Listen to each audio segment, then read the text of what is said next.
The Yazoo Pass expedition was a joint operation of Major General Ulysses S. Grant's Army of the Tennessee and Rear Admiral David D. Porter's Mississippi River Squadron in the Vicksburg Campaign of the American Civil War. Grant's objective was to get his troops into a flanking position against the rebel defenders. The expedition was an effort to bypass the Confederate defenses on the bluffs near the city by using the backwaters of the Mississippi Delta as a route from the Mississippi River to the Yazoo River. Once on the Yazoo, the Army would be able to cross the river unopposed and thus achieve their goal. The operation would require a deep penetration into enemy territory that was dominated by water, so cooperation between the two services was necessary. The Army was led by Brigadier General Leonard F. Ross. Naval Commander was Lieutenant Commander Watson Smith, who was in extremely poor health. His health was an important factor in the ultimate failure of the expedition. The expedition began on February 3, 1863 with the breaching of a levee on the Mississippi River, allowing water to flow from the river into a former channel that connected with the Yazoo River through a series of other waterways. The attacking fleet passed through the cut into Moon Lake, through the Yazoo Pass to the Coldwater River, and then into the Tallahatchie, which combines with the Yallabusha to form the Yazoo River, which met the Mississippi a short distance above Vicksburg. From the start, the expedition was delayed by natural obstacles that were more serious than the perfunctory Confederate resistance. So forward motion was as little as 10 miles a day. Because progress was so slow, the Confederate Army under Lieutenant General John C. Pemberton was able to set up a fort and block passage of the Federal fleet near the town of Greenwood, Mississippi. The Federal fleet did not approach the fort until March 11. Then, the ironclad gunboats of the fleet were repulsed in a series of gunfire exchanges on 3 separate days. The Army troops present could not contribute significantly to the battle because of the nature of the ground, much of which was underwater. Following the third repulse on March 16,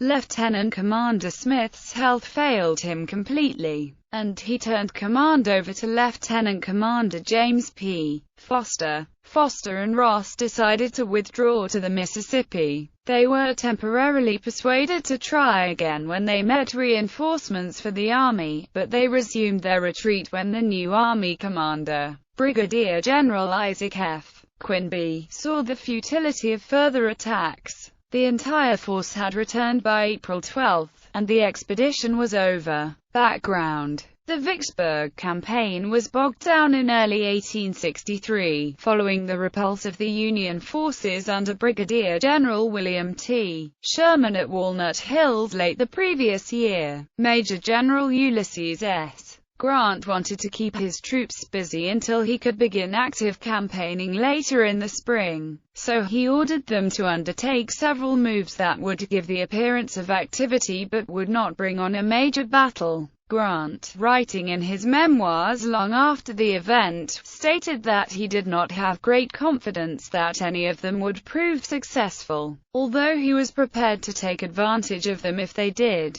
One of the operations he put in motion became known as the Yazoo Pass expedition because it used a waterway of that name. Geography: the western part of the state of Mississippi, from the Tennessee state line to the north and Vicksburg at the south, is a part of the floodplain of the Mississippi River. As such, it is quite low. In many places, it is in fact lower than the level of the river. The region is therefore occupied by numerous marshes, breaks, sloughs, bays, lakes, creeks, and rivers that in the geologic past were parts of the riverbed. Until the middle of the 19th century, overflow from the Mississippi continued to pass into these waters, and they could be used as alternatives to the main river for water transportation. One such route left the Mississippi at her point a little south of Helena, Arkansas, passed through Moon Lake, and followed the Yazoo Pass to the Coldwater River. The Coldwater is a tributary of the Tallahatchie River, which combines with the Yallabusha to form the Yazoo River at Greenwood, Mississippi. The Yazoo then flows 188 miles, to re-enter the Mississippi a short distance above Vicksburg. This changed in 1856, however, when the coming of the railroad induced the state to drain some of the land for agricultural uses.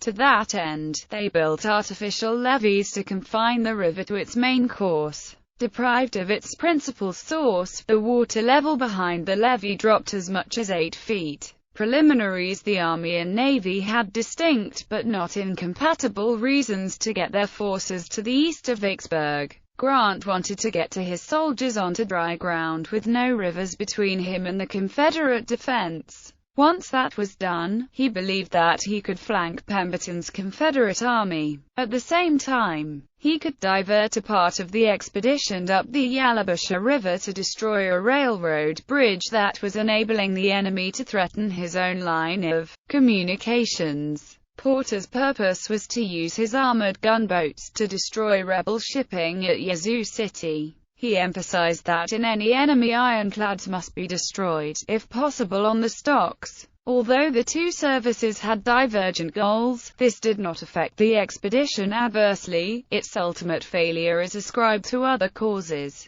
A preliminary survey by acting master George W. Brown in the tin-clad Forest Rose confirmed the feasibility of the operation, and on February 3, 1863, a group of some 400 pioneers under Lieutenant Colonel James H. Wilson dug 2 gaps in the levee at the site where the old Yazoo Pass had formerly met the Mississippi. At this time, the difference in water level between the river and the former stream bed was 8 feet. So the water rushed through the openings with great vigor, enlarging the gap and carrying away everything in its path. By the next day, the gap had increased in size to 80 yards. The flow was so great that the vessels assigned to the expedition could not safely enter for several days. The flotilla of gunboats and army transports passed through the gap on February 24 and immediately proceeded into Moon Lake. Advance and Confederate response. The naval contingent consisted of 7 gunboats and a tug. 5 of the gunboats were of a type known colloquially as tin-clads, vessels of light draft carrying thin armor capable of protection only against infantry weapons. Rattler, Marmara, Signal, Romeo, and Forest Rose. The other 2 were the larger and heavier Baron de Kalb, one of the original City-class ironclads, and Chillicothe, an inferior second-generation copy. Later, another gunboat, Petrel, and 2 rams, Lioness and Fulton, would join the expedition. Lieutenant Commander Watson Smith led the flotilla from his flagship Rattler. The Army contributed 9 infantry regiments that were carried in 13 transports. An additional 600 or so soldiers were sent aboard the tin-clads to defend him, if necessary, from rebel boarding parties that could be expected in an operation so deep in enemy territory. Grant would have sent more troops, but a shortage of available transports prevented him from doing so. The troops were a part of the 13th Corps, under the command of Brigadier General Leonard F. Ross. Later, they would be reinforced by a column led by Brigadier General Isaac F. Quinby, who ranked Ross. The Confederates in the meantime were not idle. Lieutenant General John C. Pemberton was aware of his opponent's intent as soon as the levee had been breached, if not before, and he gave orders to Major General William W. Loring to stop them. He immediately organized some work details to block the Yazoo Pass and Coldwater River by felling trees across the streams, but they were largely ineffective. The obstructions were quickly removed by Union Army engineers under the leadership of Lieutenant Colonel Wilson. More serious, however, was a fort that Loring ordered to be built a few miles upstream from the point where the Tallahatchie and Yazoo rivers combined to form the Yazoo. A peculiarity of the courses of the Tallahatchie and the Yazoo is that they flow past each other on opposite sides of a neck of land that is only a couple of 100 yards wide. Here, Loring's men made a barricade of cotton bales, covered them with layers of dirt, and mounted a pair of heavy guns. This hastily constructed earthwork was named Fort Pemberton, or sometimes Fort Greenwood. He had other batteries lining the bank of the Tallahatchie almost all the way to the Attribution, and still others on the Yazoo. In addition, he had built a boom or raft that could be swung out to block the stream, and in the channel just downstream of this he scuttled a ship, the former Star of the West. Loring had time to set up the defense because the progress of the Union flotilla was painfully slow. Instead of pushing ahead with his ironclads, Lieutenant Commander Smith insisted that the entire force, gunboats and transports alike, should move together. They could move only in daylight hours, but Smith continued to recall his vessels during the day. Furthermore, they would waste hours in the early mornings and would stop at midday for lunch. Moving faster than the current, according to Smith, brings us foul. Ross protested strongly against the lack of urgency, as did Smith's second-in-command, Lieutenant Commander James P. Foster. Their pleas were disregarded. Smith's torpor may have been a result of his declining health. He had been sick when the expedition started, but he had stayed on, hoping that he would improve when his fleet was in motion. Instead, he only got worse, and he eventually had to relinquish command to Foster. By then, however, it was too late. Clash at Fort Pemberton. The Union flotilla finally arrived in the vicinity of Fort Pemberton on March 11.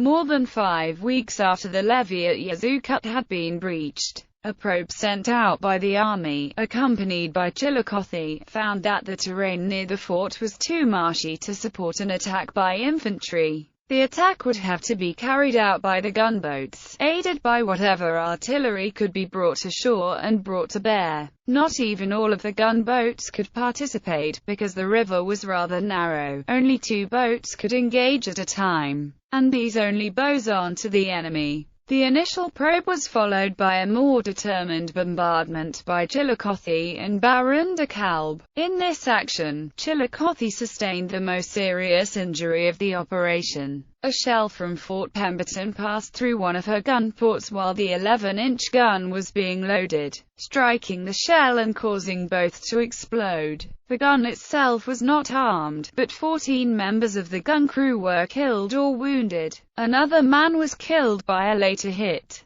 Baron de Kalb did not suffer any significant damage because of her superior construction and because the Confederate gun crews concentrated their fire on the more vulnerable Chillicothe. The next day was given over to repairing the damage suffered by the gunboats, and giving them additional protection by placing cotton bales on the foredecks. Smith also landed a pair of 30-pounder Parrott guns, one from his flagship Rattler and the other from Forest Rose. He also sent ashore a 12-pounder howitzer. They were sighted some 800 yards from the fort, and were, like the guns in the fort, shielded by cotton bales covered with dirt. The 2 ironclads returned to action on March 13, this time assisted by the shore battery and the mortar boat. The Confederate gunners again concentrated their fire on Chillicothe, although she lost only 3 wounded among her crew. The pounding she took from the enemy artillery loosened many of her armor plates and generally revealed the inadequacy of her construction. Baron de Kalb, although not punished so severely, lost 3 of her officers and men killed and 3 others wounded. The rebels lost some of their men also, when a shell entered a magazine. Although it did not explode, its fuse set fire to the ammunition stored there, and the fire killed 1 man and burned 15 others. Another shell killed a man and wounded 2 others. At the end of the day, Fort Pemberton was basically unscathed. The gunboats, however, particularly Chillicothe, had been badly battered. Smith failed to note that the Confederate fire was slackening at the end of the day, their ammunition supply being depleted. Smith spent the next 2 days repairing his vessels and landing a broadside 8-inch gun taken from Baron de Kalb. He and Ross decided to make a determined assault on Monday, March 16.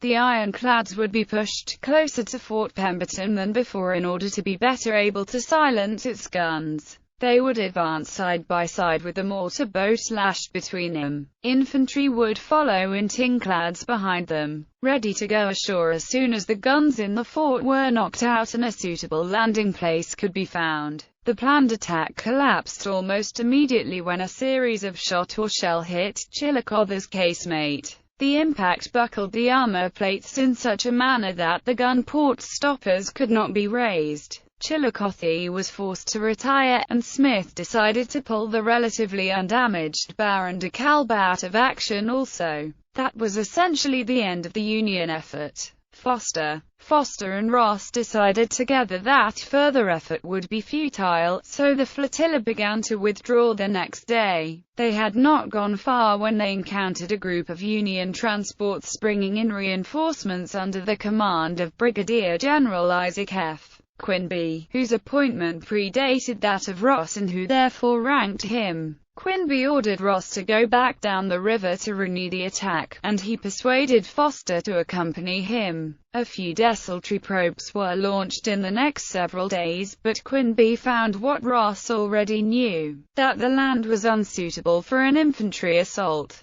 Quinby received orders from Grant to return to the Mississippi, where he and Ross were needed for the next assault on Vicksburg. The flotilla withdrew from Fort Pemberton for the last time, and by April 14 all had returned. Site coordinates: Yazoo cut 34 degrees 24.7, N 90 degrees 33.9, W 34.4117 degrees north 90.5650 degrees west 34.4117, minus 90.5650. Fort Pemberton 33 degrees 31.7, N 90 degrees 14.1, W 33.5283 degrees north 90.2350 degrees west 33.5283, minus 90.2350.